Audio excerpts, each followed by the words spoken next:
Hey yo les refs, bienvenue dans cette nouvelle vidéo, j'espère que vous allez bien. Aujourd'hui, vidéo très simple. Je vais vous raconter 3 anecdotes, 3 histoires de ma vie, tout simplement. Je vous avoue, cette vidéo n'était pas prévue dans le mois de mai, mais comme j'ai un trou dans mon planning, je me suis dit, vidéo simple, qu'est-ce que je peux raconter? Je vais vous raconter 3 anecdotes, 3 histoires qui me plaisent, que j'ai vécues. Bref, on va arrêter de parler parce qu'on va déjà beaucoup parler dans la suite de la vidéo. Tout de suite, le générique, let's go. Hey yo les refs, aujourd'hui nouvelle vidéo, j'espère que vous allez bien.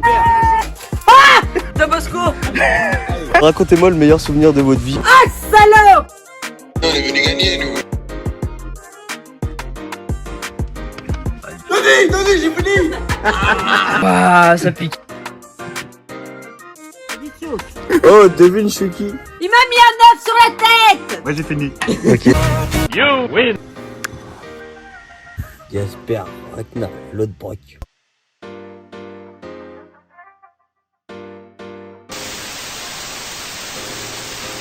Ok les gars, donc première histoire. J'ai décidé de vous raconter en première histoire un des moments les plus beaux pour moi au foot. Pour vous donner le contexte, à ce moment-là, j'ai à peu près 13-14 ans. À ce moment-là au foot, j'ai joué à Saint-Pierre-en-Port, donc dans mon village, et on avait une équipe de fous en vrai. On était certes en deuxième division, mais on a gagné le championnat avec genre une défaite, un nul ou 2 nuls, 0 défaite et que des victoires, je sais plus trop. Et en vrai de vrai, j'avais un petit niveau plutôt sympa. Mais globalement, l'équipe était ouf. On était une bande de potes qui jouaient tous ensemble et qui gagnaient des matchs et c'était incroyable. Pour ceux qui font du foot et qui en ont fait, quand vous avez cette alchimie là avec votre équipe, c'est incroyable. Comme je l'ai déjà dit, le foot procure des émotions que lui seul peut procurer. Mais voilà le contexte. Et donc, on arrive en fin de saison, au mois de juin. Et quand c'est comme ça, souvent, les entraîneurs et le club décident de faire des tournois pour bien clôturer la saison tout simplement. Nos deux entraîneurs de mon équipe et moi, donc mon père et Edouard, d'ailleurs si tu passes par là, big up à toi, ça fait longtemps que je t'ai vu, ça me ferait plaisir de te revoir carrément. Bref, mes deux entraîneurs décident de nous inscrire à un tournoi, et pas n'importe lequel, le tournoi de Fauville. Et à l'époque, le tournoi de Fauville, c'est, je sais pas maintenant, mais il y avait vraiment une grosse équipe. On arrive au jour du tournoi, avec toute mon équipe, on se rejoint au stade de Saint-Pierre, et il y a un truc qui cloche. Notre gardien titulaire, qui était exceptionnel, n'est pas là. Il était à peu près 8 h je pense, le tournoi commençait vers 9-10 h, et le gardien, notre gardien n'est pas là. Là je me dis, on est dans la merde. Parce que forcément, si lui n'est pas là, c'est un joueur de champ, un joueur qui joue avec moi sur le terrain. Moi à l'époque j'étais 10 les gars. Un joueur qui joue avec moi sur le terrain va prendre sa place. Et ça fait chier. Donc on attend, et notre gardien n'est toujours pas là. Donc on décide de partir parce que sinon on va être en retard et on va aviser sur place. La décision est prise, notre numéro 9 va aller dans les buts. Donc mon acolyte sur le terrain, parce que vu que moi j'ai joué en dessous de lui, je lui faisais des passes D, on faisait des combinaisons et tout ensemble. Donc déjà ça nous enlève un joueur sur le terrain qui était très bon, ça nous enlève aussi des possibilités de marquer et personnellement ça m'enlève de l'amusement et du kiff quoi. Donc je deviens aigri, je vous avoue, au début du tournoi je suis aigri parce que j'ai la gagne en moi et je me dis avec ce joueur là au cage, ok il se démerde bien peut-être, mais on va pas réussir à aller au bout du tournoi avec un attaquant en moins, c'est ce que je pensais à ce moment là. Et bref, le déroulement du tournoi c'est poule, quart, demi et finale. Les matchs de poule commencent, comme je suis aigri, je suis pas bon, ce qui est logique, mais un joueur se réveille, et pas n'importe lequel, vous le connaissez sur cette chaîne, c'est Enzo. Enzo fait des matchs de poule incroyables. Et plus globalement, il fait un tournoi incroyable. Mais pour l'instant, on est au match de poule. Enzo nous sauve, il marque des buts, il fait des passes D. Peut-être que les premiers matchs de poule, on fait un ou deux nuls, on fait une ou deux victoires, je sais plus combien on était dans les poules et tout. Mais on n'est pas flamboyant comme on devrait l'être parce qu'on avait plutôt une poule accessible. Donc on visait très clairement de jouer l'après-midi et donc de jouer les quarts de finale. Et moi je sais pas, je suis pas dedans, je suis encore énervé parce que je me dis qu'on va pas gagner et ça me fait chier d'avance alors que rien n'était fait, tu vois. Donc j'avais pas le bon comportement, mais toute l'équipe autour de moi avait la rage, tu vois aussi, mais du bon côté. Et bref, on passe les poules pendant les tournois comme ça, le midi, ces petites barquettes de frites, petites saucisses et tout. Les joueurs, c'est pas des joueurs professionnels à ce moment-là, ils s'en battent les couilles, on mange bien. Mais vers 14 h commence le quart de finale. La pause du midi, elle m'a vachement apaisé. Je vous mens pas, ça y est, je suis plus trop énervé. J'ai marqué quelques buts le matin et quelques passes D, mais j'étais pas content de moi. Mais là je me dis c'est bon, t'es quand même en quart de finale, faut que tu aides ton équipe maintenant au maximum, sinon c'est pas pour nous jeter des fleurs, mais sinon on va pas y arriver et tu seras le premier déçu, mais ça sera peut-être à cause de toi. Je décide de me mettre au diapason de l'équipe, ce qui est normal, c'est ce que j'ai fait toute la saison, donc je suis obligé de le faire maintenant, même s'il y a des circonstances atténuantes et qui font que voilà. Bref, d'écart. Je sais plus si on marque en premier ou si l'équipe d'en face marque en premier, mais le match finit à 1-1.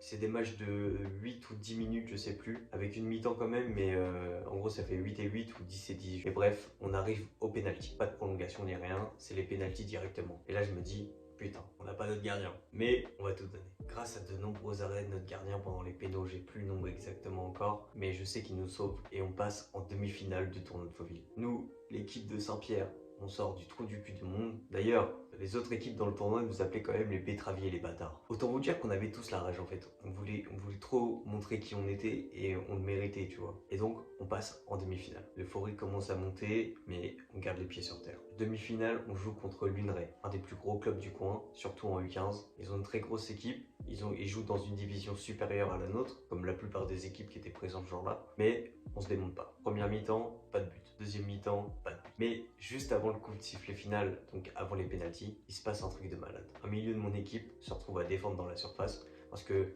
on subit, globalement on subit parce que ils sont plus forts que nous, enfin ils sont quand même un peu plus forts que nous, mais on tient parce qu'on est une bonne équipe, on se soutient. Un de nos milieux se retrouve à défendre dans la surface et fait une main. Tout le monde voit la main, sauf un, l'arbitre. Il y avait évidemment pénalty et la vie a fait qu'il n'y avait pas pénalty ce jour-là. On se retrouve donc à être à 0-0 à la fin du match et donc à disputer une nouvelle fois les pénaltys. Ce qui se passe, c'est incroyable. Personne ne nous imaginait atteindre ce niveau-là du tournoi. Et encore une fois, pendant la séance des pénaltys, on crée la surprise. Notre gardien nous sort 3 pénaltys, peut-être 2 ou 3 sûrs. Rappelez-vous qu'il est numéro 9 à la base. Il n'est pas gardien. Toute la saison, il est joueur numéro 9, il a marqué 40-50 buts. Ce jour-là, c'est Dieu qui lui a donné des mains. J'ai même pas eu besoin de tirer mon penalty. Donc c'est carré. Nous arrivons enfin à la finale. La finale se joue contre les locaux, contre Fauville, qui jouent 2 divisions au-dessus de nous. Avant le match, nos entraîneurs nous parlent. Évidemment, on entend cette fameuse phrase, une finale, ça se joue pas, ça se gagne. Est-ce qu'on va y arriver, sachant que tout le stade est contre nous, vu que ils sont pour Fauville, quoi. Ce qui est bien, c'est que les deux équipes partent en haut du terrain et descendent avec une musique de Ligue des Champions. On se place tous au milieu du terrain. Et le speaker, donc celui-là qui annonçait les matchs tout au long de la journée et tout, il dit nos noms, on avance d'un pas et on lève le bras, genre Miljudicael, c'est moi, voilà, tout le monde nous applaudit et tout, c'est carré, ça c'est un beau souvenir, tu vois, quand on a 12-13 ans, c'est archi beau, 14 max. On serre la main de nos adversaires et le match commence. Première mi-temps, très compliqué, tout le match est très compliqué même. On prend un but en première mi-temps. Je sais plus si la longueur des mi-temps était rallongée vu que c'était la finale, c'est peut-être du 15-15 ou un truc comme ça, mais on perd 1-0. À la mi-temps, on se dit putain les gars, on est en train de gâcher tout ce qu'on a fait. Tout a mal commencé, mais à chaque fois on s'en est sorti. C'est ça le mot d'ordre en fait du tournoi, c'est que tout commence mal, mais tout finit bien. Et on peut pas tout gâcher en finale. Donc à la mi-temps, je me mets dans un esprit, c'est ton moment. J'étais content de moi pour le tournoi, enfin j'étais content de mon équipe et tout pendant le tournoi, mais de moi personnellement, j'étais pas très content parce que j'avais pas été aussi efficace que je le voulais. Donc je me suis dit, vas-y, c'est ton moment. Pendant la deuxième mi-temps, je récupère un ballon, j'avance de 10 mètres, et là je vois qui? Enzo partir à toute berzingue sur mon côté gauche. Je mets la balle en profondeur. Le gardien sort. En plus, on le connaissait bien, il était au collège avec nous. Enzo tire du pied gauche alors qu'il est droitier. Et c'est un poteau rentrant. On égalise en finale à 1-1 à 5 minutes de la fin. J'ai pas marqué, mais j'ai fait la passe D à un de mes meilleurs potes.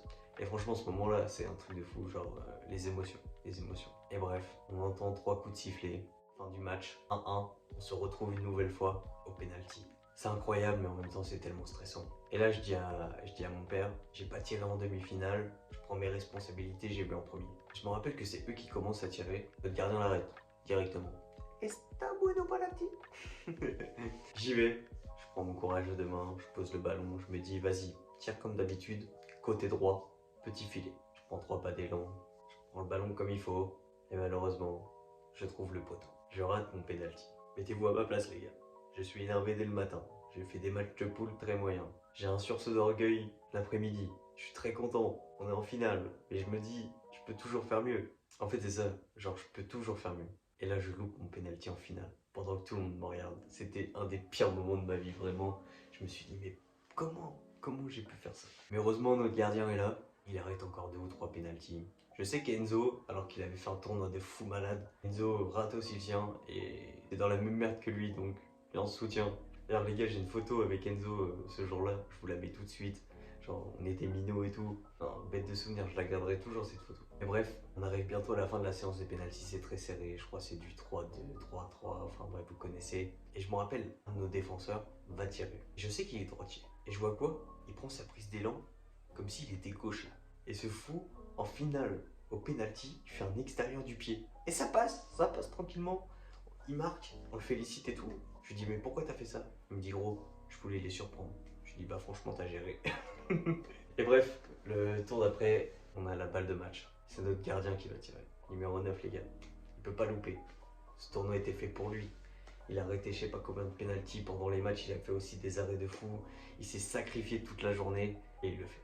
Il le fait, les gars. On a gagné le tournoi de Fauville. C'était incroyable.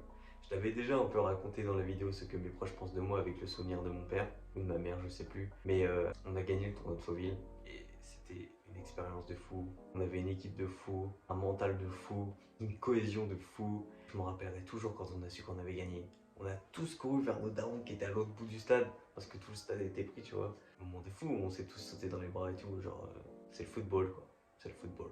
Il y a même des darons qui pleuraient carrément, des darons de notre équipe. En vrai, on était tous très émus, tu vois. Vous rappelez-vous, ils nous appelaient les betteraviers, les autres équipes, parce qu'on venait de la campagne et parce qu'on était en 2e division. Mais rien à foutre. Nous, on a montré qui on était. Et on a réussi à gagner le tournoi et on était très contents. Remise de médaille, en étant capitaine, je vais chercher le trophée, on célèbre et tout. Bête de souvenir. Les gars, n'hésitez pas à faire des sports collectifs en vrai, genre ça vous crée des émotions et dès le plus jeune âge et tout, c'est le mieux. Après, faut pas lâcher. Moi, j'ai lâché malheureusement, je compte m'y remettre. Mais ça a été une grosse erreur pour moi d'arrêter le foot. Et si je pourrais revenir en arrière, c'est ce que je changerais. Donc voilà les gars, la vidéo est finie. Pendant l'intro, je disais que j'allais faire 3 histoires et 3 anecdotes. Mais vous avez vu au montage, j'ai mis petite étoile 1 pour vous dire qu'au final, ça sera la seule anecdote de cette vidéo. Parce que déjà, la vidéo là, dure 11 minutes avec une seule anecdote. Donc faites une moyenne. Si je veux raconter 3 anecdotes, ça allait faire une vidéo de à peu près 25-30 minutes.